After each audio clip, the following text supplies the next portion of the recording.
Nos comportements nous définissent-ils?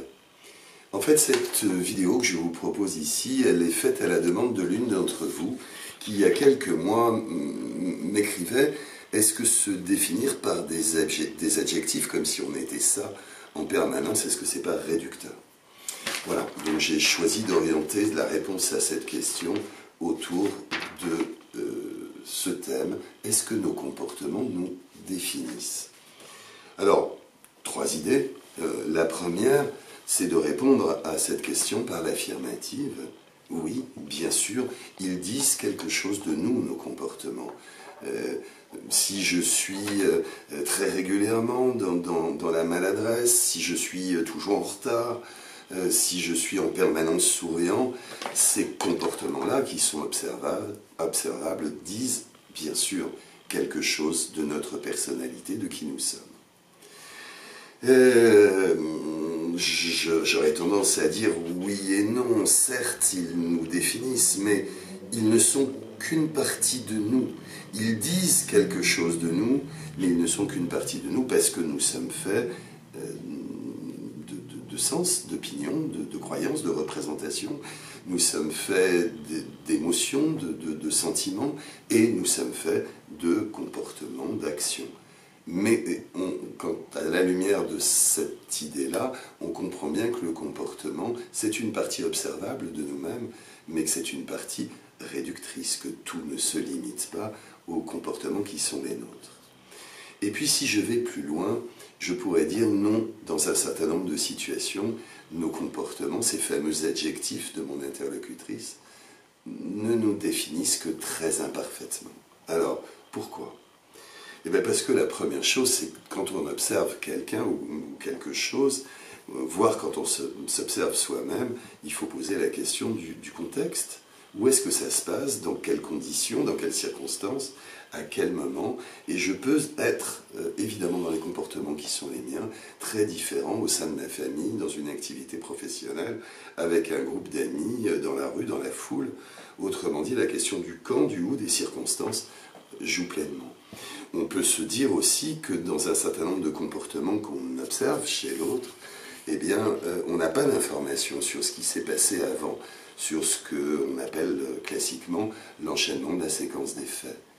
Cet homme ou cette femme a été violent. Oui, je le vois bien à travers ce comportement. Mais qu'est-ce qui s'est passé en amont? Qu'est-ce qui peut-être a provoqué ce comportement? Et du coup, oui, le comportement n'est réducteur parce qu'il ne nous parle que d'un moment T. Nos comportements nous définissent, mais c'est faire abstraction de ce qu'on appelle l'engagement, c'est-à-dire des éléments qui ont été préparés les uns derrière les autres et qui nous amènent à ce comportement. J'ai fait 2 heures de queue, je reste voir un film, et j'ai préparé ça 6 mois à l'avance, je reste voir un film qui ne m'intéresse pas. Mais si je n'avais pas eu d'acte préparatoire, si j'étais rentré spontanément dans cette salle, si je n'avais pas payé ma place, si je n'avais pas fait garder mes enfants, etc., je serais peut-être sorti au bout de 5 minutes.